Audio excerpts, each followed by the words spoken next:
Shalom bakunzi b'ikiganiro cy'ijambo ry'umunsi. Ijambo ry'Imana riravuga ngo uyu ni umunsi uhora yaturemeye umunezero no guhimbagwa. Haleluya. Yesaya yaravuze ngo kurya imvura na sherege bigo bigatosisi ntibisubireyo. Ngo niko n'ijambo yarungitse ritazusubirayo ridashikanye cyarito. Uyu munsi udasanzwe reka dusangire nawe ijambo ry'Imana. Ndabashimira mwe muhora musangiza abandi biganiro, mwe muhora mudusengera, mwe mugira icyo bukora kugira ngo ikiganiro kibashikire ubuntu bwa Kristo Yesu bubane namwe.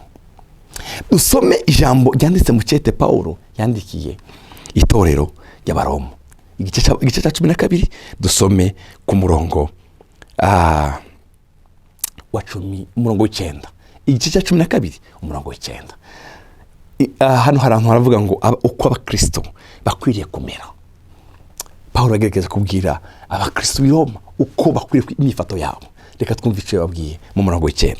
Urukundo rwanyu goye kuba uruheyiheyi. Urukundo rwanyu kibu urukundo rudafashe oya tirube uruheyiheyi.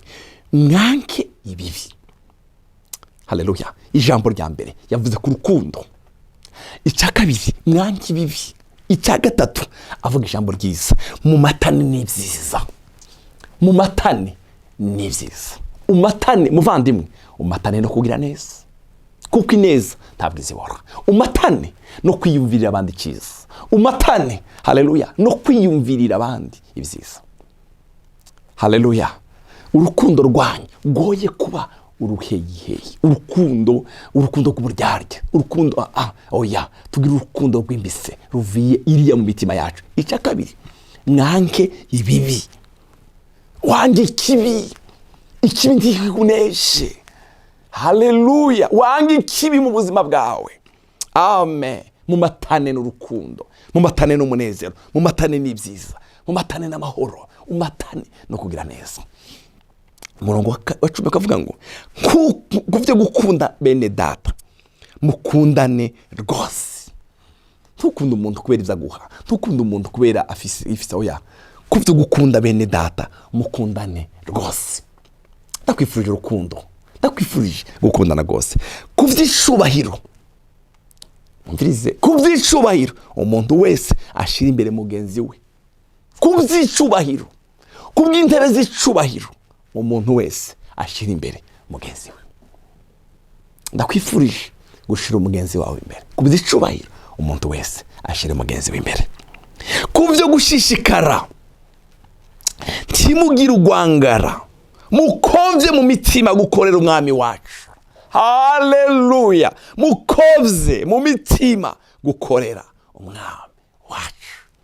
Ndakwifurije gukorera umwami. Haleluya. Ibikorwa gukorera umwami nivyo bikorwa uzosanga imbere mu bwami. Haleluya. Ibikorwa twakoze. Haleluya. Hari indirimbo turirimba ivuga ngo imirimo ukorera mu isi. Haleluya. Yaba myiza cyangwa mibi nizaguherekeza. Ndakwifurije kuzoherekezwa n'imirimo myiza, kuzoherekezwa n'ibikorwa byiza byo bwami wakoze. Haleluya. Yavuze ngo mukovye mu mitima gukorera umwami wacu. Mukovye mu mitima gukorera umwami wacu. Biraryoshe gukorera Imana. Haleluya. Biraryoshe gukorera Imana. Mukovye mu mitima yanyu gukorera Imana. Nimba ukorera Imana, ukorera Imana utaryarya, ukorera Imana tuzishari, hari abandi bakorera Imana ugasanga barakorana indirimbo bararirimbana, abandi barasengana, mugabo abandi bazuye izigo buzuye ishari buzuye umururazi.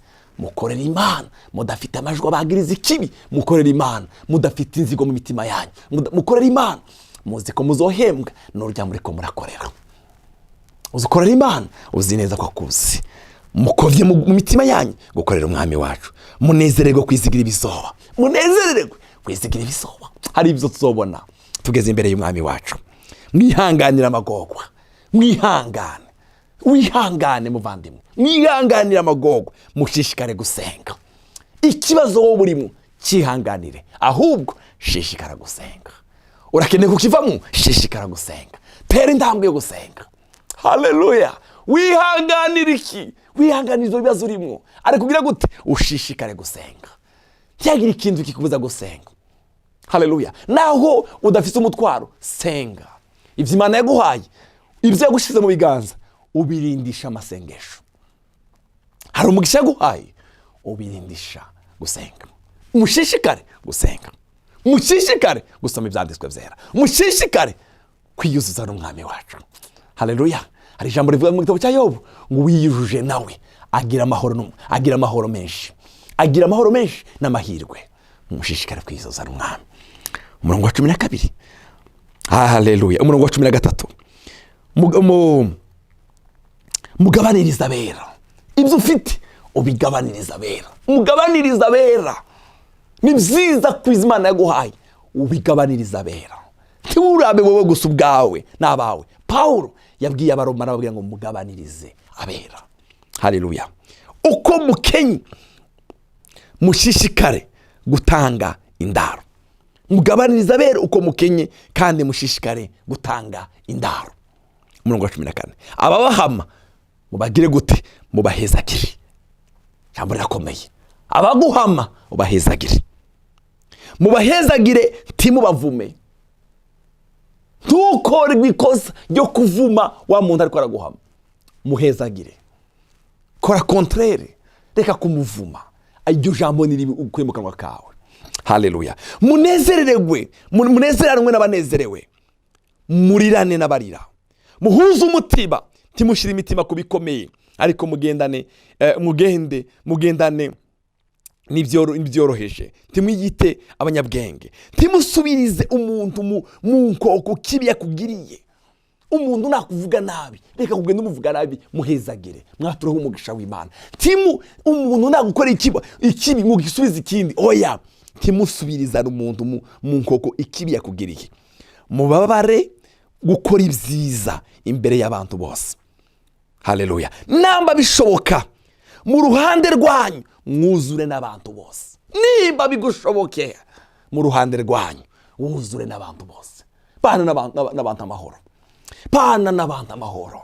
Reka kubaho ubuzima bwawe igihe cyose ushaka intambara zose ziva hano ugasanga ari wowe. Mubane n'abantu amahoro, bana nabo mubana amahoro, bana n'umugabo w'amahoro, bana n'abana amahoro. Haleluya. Nubona urugo rwawe rubuzamo amahoro, pfukama gwanira urugo rwawe.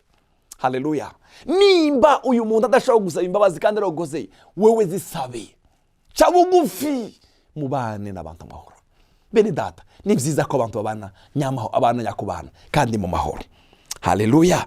Namba bishoboka mu ruhande rwanyu mwuzure n'abantu bose. Mu ruhande rwawe uhagaze gute? Mu ruhande rwawe muvuze ukuri bigenda gute? Abo nkunda ntimwihorane, ntibagutuke nawe batuke, ntibakuvuge nawe bavuge.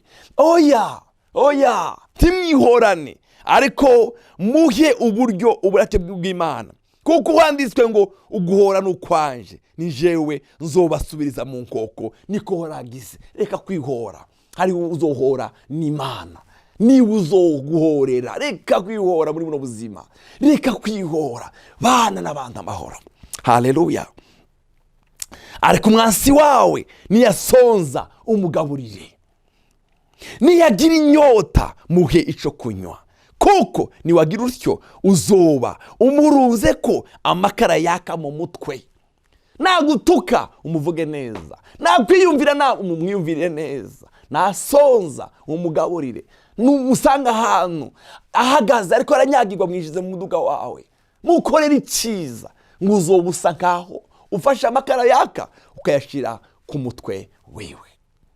Murongo wa nyuma navuga ngo ikibi shoye kukunesha, yamara ikibi ukinesheshe iciza. Bene data, hari igihe ikibi kitunesha, ikibi shoye kukunesha, yamara ikibi ukinesheshe iciza. Amen. Umuntu nagukorera ikibi, wewe umukorera neza. Umuntu nakuvuga nabi, wewe umuvuge neza. Bene data, ibi ndiko ndababwira biragoye ariko birashoboka. Biragoye ariko birashoboka. Yesu agushoboze. Uyu ni umwambaro mwiza. Paulo yavuze ngo uko abakristo bakwiriye komera. Uko abakristo bakwiriye komera ni gute? Ikibi shoye kukunesha, ari yamara ikibi ukinesheshe iciza. Yesu agushoboze, aguhumugisha, aguha imbaraga. Yewe aguha imbaraga, biragusaba imbaraga kugira ngo wambare uyu mwambaro. Yesu aguhumugisha. Kandi gusengera. Mwami Yesu, turagushimiye ko waduhaye ijambo ryawe. Pawulo yatubwiye imyifato n'ingendo z'abakristo uko tukwiriye kumera. Yavuze ngo ikibi cyo kutunesha, ariko ikibi tukinesheje icyiza. Duhe umutima wo gukora icyiza mwami. Tureke gusubiriza abantu mu nkoko, tureke kubaho mu buzima bw'icyaha kandi twarakumenye. Turakeneye gukora ibikorwa byiza mwami biguhimbara. Haleluya. Turakeneye kwambara umwambaro w'agakiza, umwambaro wa Kristo Yesu umwami wacu. Hezagira uyu mukundwa uri kuranumviriza, muheze umugisha, umwambike uyu mwambaro, umuheze gukomerera mu buntu bwawe. Icubahiro n'amashimwe bibizawe mu izina rya Yesu umwami wacu. Amen.